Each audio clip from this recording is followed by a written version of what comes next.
From MTN News, this is Montana This Morning. Big balloons in the Big Sky. We'll have live coverage from the Big Sky Balloon Rally. The mornings are the best time to fly. Plus, the local addiction treatment center ends plans to expand. At the end of the day, we all want to do what's best for the community. And we'll tell you about a new exhibit at Zoo Montana where animals are encouraged to leave. Good morning and welcome to Montana This Morning on this Thursday, July 20th. I'm Augusta McDonald.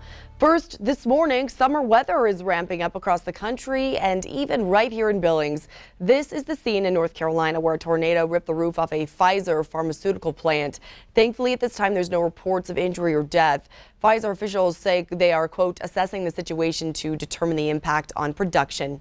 Now on to flash flooding in western Kentucky. The city of Mayfield saw a new 24-hour rainfall record for the state with more than 11 inches. Right now, the National Weather Service is forecasting even more flooding and severe weather in the Midwest and North Atlantic over the weekend. And millions of Americans remain under the grip of a dangerous heat wave. Temperatures in Phoenix have reached at least 110 degrees for the past 20 days.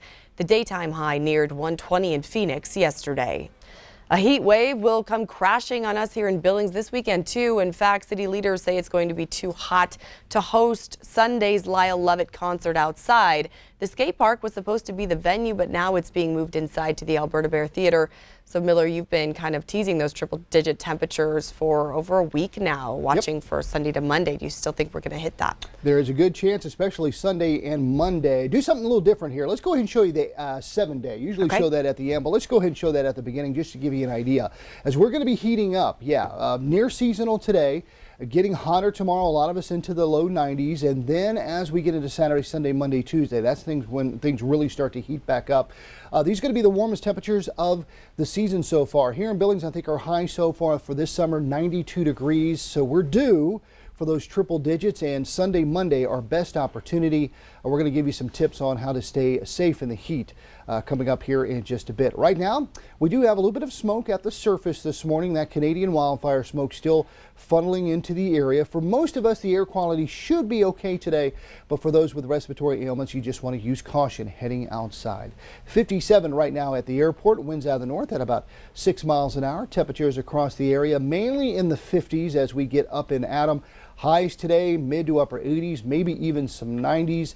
And then, the heater really gets kicked in. You can see we have a little bit of a rain, maybe in the mountains and the foothills. Billings actually may get a shower tomorrow, but that's about it. We have high pressure dominating, keeping us dry for the most part all the way through the end of the month. So for those folks wondering where summer has been, it knocks on the door and says, hello this weekend. We'll take a look coming up. Okay, Miller, thank you so much. All right.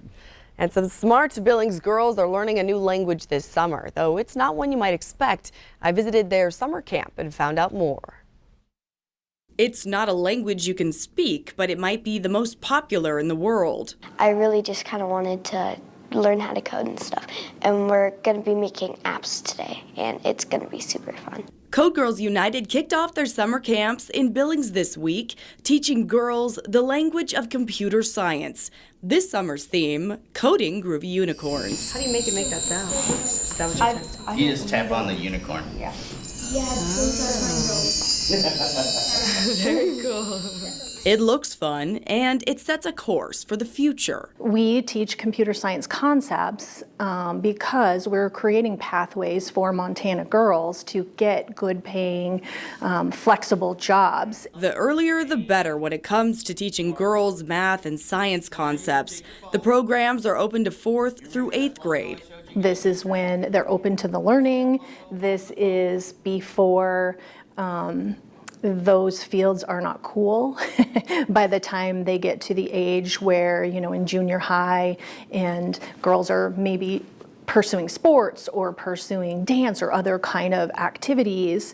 If we've already laid the foundation starting in grade school and they know they love it and they know they're good at it, it will stick with them.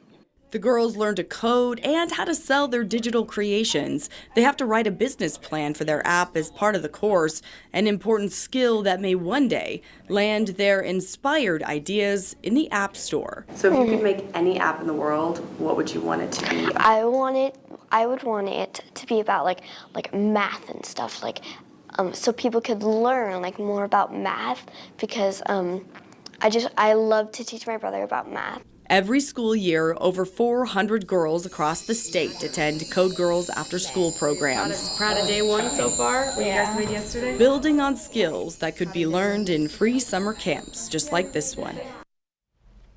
It's a lot of fun seeing what those girls were working on. Next week, there is a free camp just like this one at Highland Schools, and the following week in Laurel. They also have free after-school programs starting this fall in schools all across the state. So check out their website, codegirlsunited.org, to sign up your daughter. Now on to an update on the train derailment cleanup near Reed Point. Montana FWP is starting to collect fish from the Yellowstone River downstream from where 10 cars carrying asphalt went crashing down. Wildlife officials will test those fish to determine if they're safe to eat. 14 animals have died as a result of the wreck, 7 birds and 7 snakes. So far, more than 113,000 pounds of asphalt has been removed from the river. Here in Billings, we're learning new details about a stunning change of course for one of the city's most recognizable addiction treatment centers. The Rimrock Foundation will not be moving into a brand new campus in North Billings.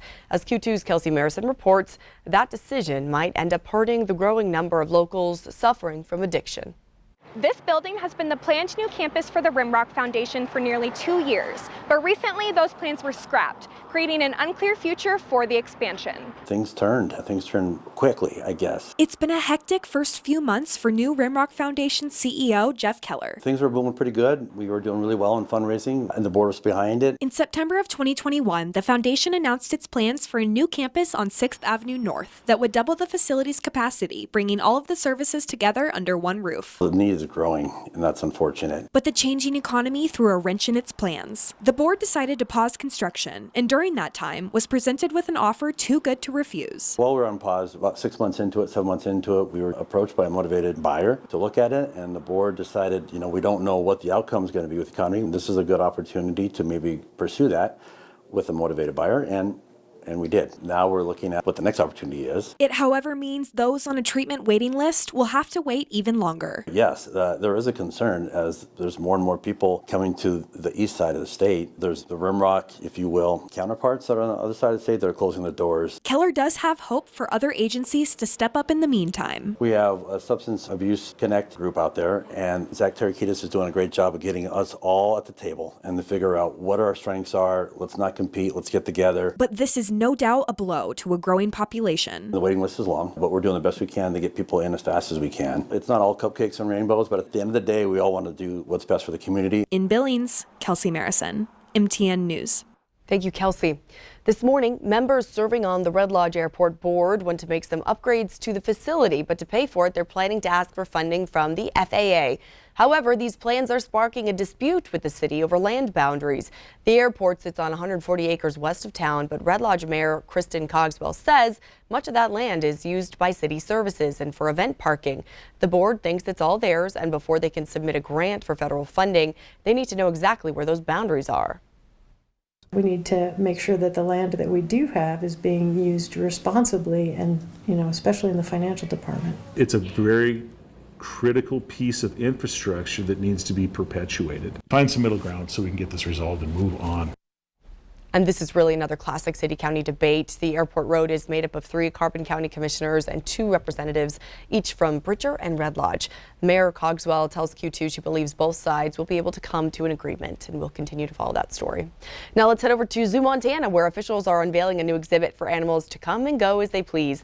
The zoo has been working on this $1.5 million foster waterfowl refuge for years now.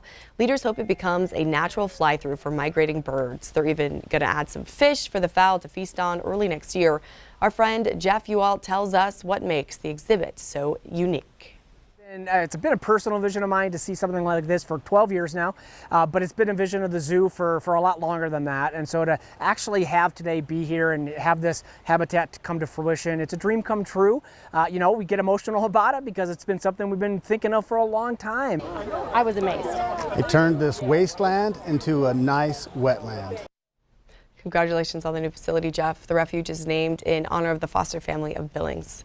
And MSU Billings is saying goodbye to 2 professors, but just one familiar face. A pair of tenured teaching twins retire together, something that's likely been in the works since the womb. Q2's Charlie Klepp says the details in this morning's Positively Montana report. Positively Montana is sponsored by Yellowstone Valley Electric Cooperative.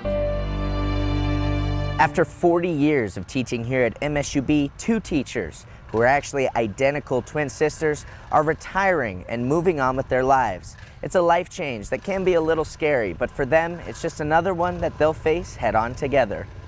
Hey, Rach, can I move one of your boxes over to you? It's a bit of a work in progress at Deb and Rachel Schaefer's new office. It is overwhelming, but it's going to be one box at a time. To be fair, these two haven't moved in 40 years. The last time was from Ohio after attending the same undergrad and graduate programs. I know some twins really want to get away from each other, establish their own identities and all that, but for us it seemed like fate in certain moments conspired to keep us together. But when the time came for applying to jobs, the two figured life would force them to split. Well, when we got our PhDs, we knew that if we applied to the same school, how would they choose between us? Our specialties are even the same, so they'd probably go with a third choice. So Deb applied for the job at MSUB and got it, and Rachel was faced with a choice. To stay in Columbus, Ohio and continue teaching part-time, or move out to Billings, Montana and teach part-time. Their bond made it a no-brainer. If you don't have a twin or a close partner of some kind, you probably just can't understand the closeness. It's indescribable, really. Within 2 years, Deb was working at MSUB too, and now they've retired together. This office is where they'll continue doing research, hoping to impact the school that gave them a chance. I want to still contribute to this campus. We've gotten so much from MSUB. It's scary, but it's exciting. A scary change, but one they'll once again handle together. I think about if Rachel wanted to keep working, or if I had, we'd really be doing separate things, spending more time apart, which would have worked, but it's going to be a lot more fun together. In Billings, Charlie Kleps, MTN News.